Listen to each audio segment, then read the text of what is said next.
Assalamualaikum warahmatullahi wabarakatuh. Di video kali ini kita akan membahas soal UTS tahun 2020-2021 untuk bagian ketiga dan bagian yang kelima. Nah, langsung saja untuk bagian yang ketiga nomor 1. Dalam penyusunan laporan audit dimungkinkan adanya penekanan atas suatu hal yang dianggap perlu atau emphasis on matter atau pengungkapan hal lain atau other matters dalam bentuk paragraf tambahan sesuai standar audit nomor 706. Nah, jelaskan secara singkat kedua hal tersebut dan masing-masing berikan contoh.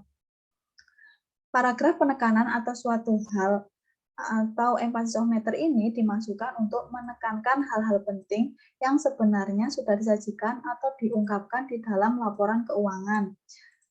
Nah, digunakan untuk meningkatkan pemahaman pengguna laporan keuangan terkait laporan keuangan tersebut. Ketentuan penggunaannya yaitu fully disclosure di laporan keuangan, tidak ada salah saji material, dan bukan modifikasi opini. Nah, contoh paragraf penekanan atas suatu hal ini seperti ini. Kemudian untuk yang paragraf hal lain atau other matters, penjelasannya ini merupakan hal-hal lain yang penting bagi pengguna laporan untuk memahami fungsi audit tetapi tidak diungkapkan di laporan keuangan. Ketentuan penggunaannya sebagai berikut. Belum diungkapkan di laporan keuangan, pengungkapan tidak dilarang atau pengungkapan relevan bagi pengguna dan tidak ada kontradiksi. Contoh dari paragraf hal lain itu seperti ini. Nah, bedanya antara paragraf hal lain dengan paragraf penekanan atas suatu hal ini ada pada informasi yang sudah disajikan di CALK atau belum. Kalau paragraf penekanan atas suatu hal, informasi yang dianggap penting oleh auditor ini sudah ada di CALK-nya atau di laporan keuangannya. Sedangkan untuk paragraf lain, informasi penting yang dianggap auditor ini belum diungkapkan di CALK. Jadi auditor akan mengungkapkan informasi tersebut di laporan auditnya. Dan pertanyaan yang B yaitu di manakah letak paragraf tersebut? Seharusnya paragraf-paragraf ini tuh akan terletak dan disajikan langsung setelah opini audit. Jadi paragraf ini itu akan ada di opini WTP-nya. Setelah opini WTP. Nah, soal yang kedua yaitu sebagai bagian dari penilaian auditor atas risiko salah saji material, standar audit mengharuskan auditor untuk menentukan apakah salah satu risiko yang teridentifikasi dalam pertimbangan provisi auditor merupakan risiko signifikan. Jelaskan secara singkat mengenai risiko signifikan. Risiko signifikan ini merupakan risiko salah saji material yang dinilai begitu besar, yang menurut pendapat auditor akan memerlukan pendapat audit khusus. Jadi, risiko signifikan ini tuh timbulnya risiko salah saji material pada laporan keuangannya itu nilainya tuh terlalu besar. Jadi, pendapat auditor ini akan memerlukan pendapat audit khusus. Nah, hal-hal apa saja yang harus diperhatikan oleh auditor dalam mengidentifikasi risiko signifikan itu?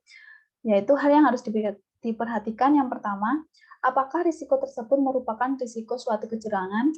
Risiko kecurangan ini kan dibagi menjadi dua, ada risiko penyalahgunaan aset dan ada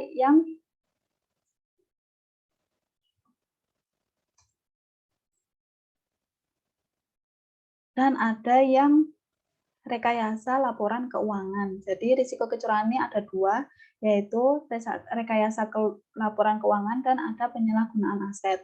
Dan yang harus diperhatikan yang kedua yaitu apakah risiko tersebut terkait dengan perkembangan terkini yang signifikan dalam bidang ekonomi, akuntansi, atau lainnya, dan oleh karena itu membutuhkan perhatian spesifik. Yang ketiga, kompleksitas transaksi. Kemudian yang keempat, apakah risiko tersebut melibatkan transaksi signifikan dengan pihak yang berelasi. Yang keempat, derajat subjektivitas dalam pengukuran informasi keuangan yang berkaitan risiko, terutama berukuran yang melibatkan ketidakpastian pengukuran yang luas, dan apakah risiko tersebut melibatkan transaksi signifikan yang terjadi di luar kegiatan bisnis normal atau yang tampaknya tidak biasa. Jadi hal-hal berikut ini tadi itu yang harus diperhatikan oleh auditor dalam mengidentifikasi risiko signifikan. Soal yang ketiga yaitu penilaian risiko atas risiko salah satu material pada tingkat asersi terdiri dari dua komponen, yaitu risiko inherent dan risiko pengendalian, dan jelaskan secara singkat mengenai yang pertama risiko inherent. Inherent risk atau risiko bawaan ini merupakan risiko munculnya salah satu material karena sifat dari material akun tersebut. Inherent risk mengukur penilaian auditor atas kemungkinan terdapatnya salah satu material dalam suatu bagian pengauditan sebelum melakukan pertimbangan efektivitas dari pengendalian internal. Jadi, risiko bawaan ini timbul karena melekat pada objeknya, dilihat dari objek dan karakteristik dari objek tersebut. Misalnya, antara akun kas dan akun aset tetap seperti sepeda motor. Nah, secara bawaan, kas ini risikonya lebih mudah hilang daripada aset yang berupa sepeda motor itu tadi. Jadi, risiko bawaan dari kas itu lebih besar daripada risiko bawaannya sepeda motor. Jadi, dilihat dari sifat material akun itu tersebut. Kemudian risiko pengendalian kontrol risk itu merupakan risiko munculnya salah satu material yang dapat terjadi dalam suatu asersi karena kelemahan aset pengendalian internal entitas. Kontrol risk ini merupakan ukuran penetapan auditor akan kemungkinan adanya kekeliruan salah satu dengan segmen audit yang melewati batas toleransi yang tak terdeteksi atau tercegah oleh struktur pengendalian internal. Nah, risiko pengendalian ini tuh risiko yang timbul setelah perusahaannya itu melakukan pengendalian intern. Jadi contohnya itu kan tadi ada kas, risiko bawaan kas kan tinggi. Kemudian dilakukanlah pengendalian intern pada kas itu kasnya itu disimpan ke bank atau di brankas. Nah, di brankas itu udah dikasih CCTV, kan itu namanya pengendalian intern. Kalau misal si kas ini di brankas itu masih hilang, maka itulah yang disebutnya itu risiko pengendaliannya. Jadi setelah dilakukan, disimpan di brankas, sudah diamankan, sudah dilakukan pengendalian intern, tapi masih hilang, nah itu merupakan risiko pengendaliannya dari kas. Nah, lanjut untuk bagian yang kelima. Identifikasikan apakah pernyataan berikut benar atau salah, sertakan penjelasan singkat mengenai alasan atau pertimbangan jawaban benar atau salah tersebut. Yang pertama, accounting dan auditing pada dasarnya sama karena keduanya merupakan bagian dari ilmu akuntansi seperti halnya teori akuntansi.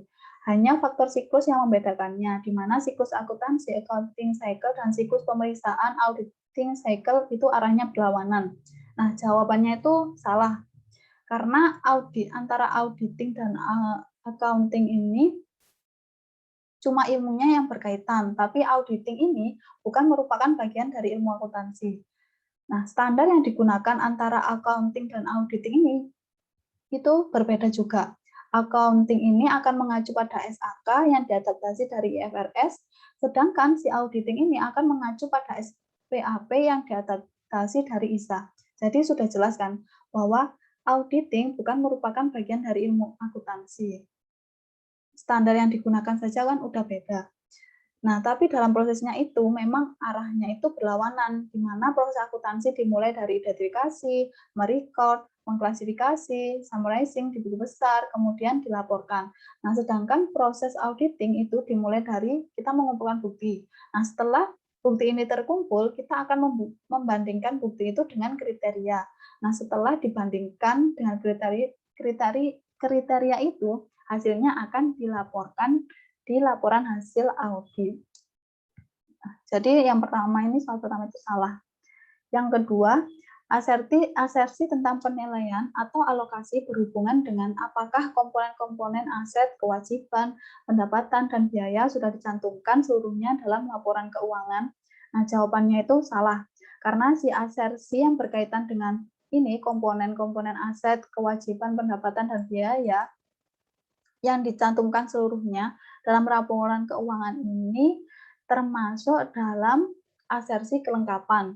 Yang aset kewajiban ini asersi kelengkapan terkait saldo akun, sedangkan pendapatan biaya ini terkait asersi kelengkapan pada asersi transaksi.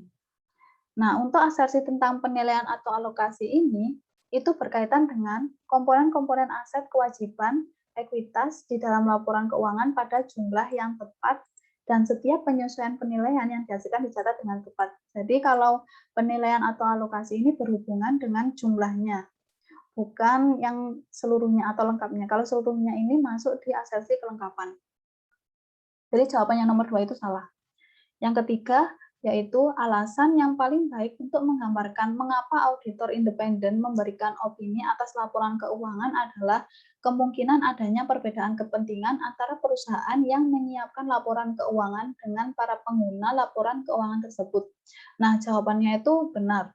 Karena untuk mengurangi risiko informasi antara si manajemen dan pemegang saham itu dibutuhkan pihak ketiga auditor yang independen, di mana auditor ini tidak akan berat sebelah atau tidak memihak salah satu di antara manajemen dan pemegang saham ini. Sehingga ini tuh digunakan untuk menilai laporan keuangan tersebut. Auditor akan mengeluarkan opini yang akan membuat pemegang saham percaya bahwa laporan keuangan sudah dilaporkan secara wajar dan membuat manajemen percaya diri atas laporan keuangan yang sudah dihasilkannya. Nah, jadi nomor 3 ini benar. Nah, soal yang keempat yaitu, salah satu contoh kecurangan sebagaimana dimaksud dalam standar auditing apabila material adalah misinterpretasi fakta yang ada ketika laporan keuangan dibuat. Nah, itu jawabannya itu salah.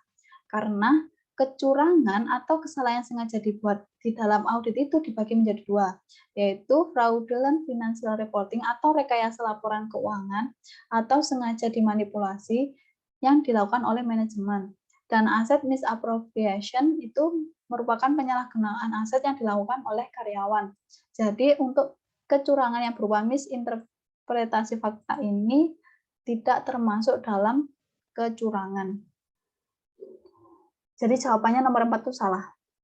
Yang kelima yaitu asersi yang berkaitan dengan piutang usaha telah disajikan sesuai dengan nilai yang dapat direalisasikan menjadi kas merupakan asersi penilaian dan alokasi. Nah, itu jawabannya benar.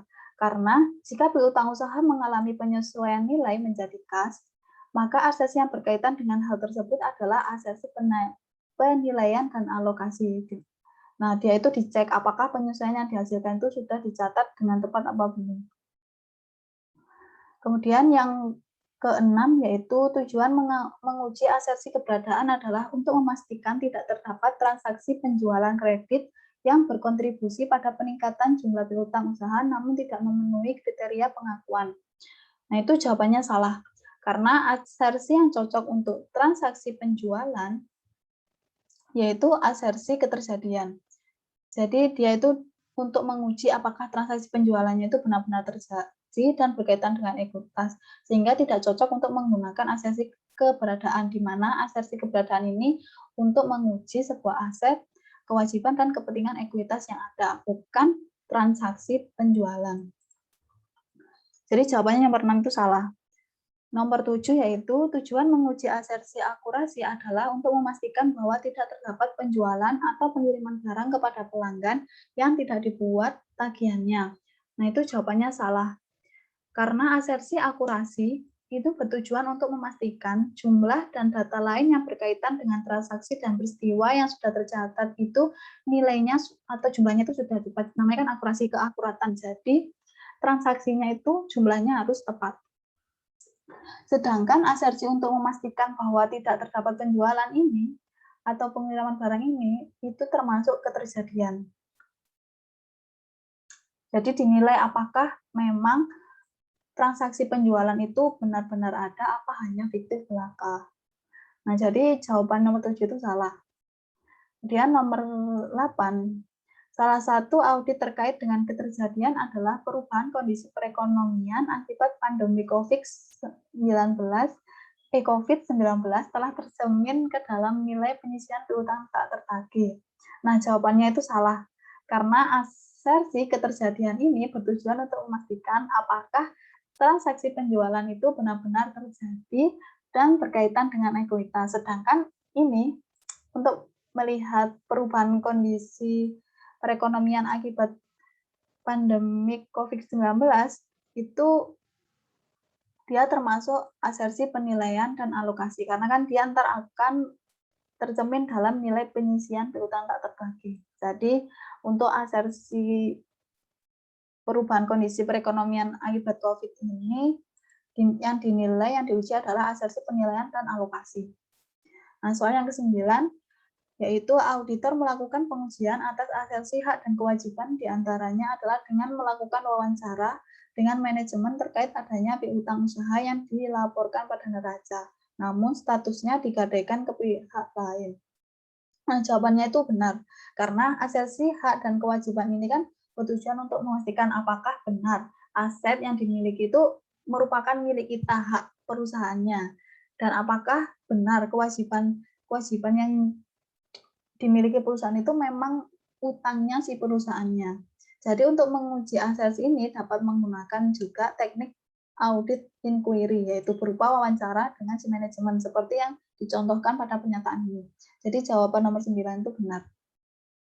Nah, nomor 10 yaitu auditor melakukan perhitungan ulang atau rekalkulasi untuk mengidentifikasi adanya overstatement atau understatement pada nilai piutang usaha yang tercantum pada neraca yang disebabkan error perhitungan aritmatik total jumlah piutang usaha pada buku besar merupakan prosedur dalam menguji akurasi. Nah, jawabannya itu benar. Karena teknik audit ini, rekalkulasi, itu digunakan untuk menguji atas keakuratan perhitungan klien yang mencakup prosedur seperti perkalian faktur penjualan dan persediaan, penjumlahan jurnal dan buku tambahan, dan lain-lain. Jadi kan rekalkulasi ini untuk memastikan bahwa perhitungan di laporan keuangannya klien ini benar. Jadi kita ntar hasilnya kan akan dibandingkan jumlahnya itu udah sama apa belum. Nah, sekian pembahasan dari soal UTS AKSK 2020-2021. Terima kasih. Wassalamualaikum warahmatullahi wabarakatuh.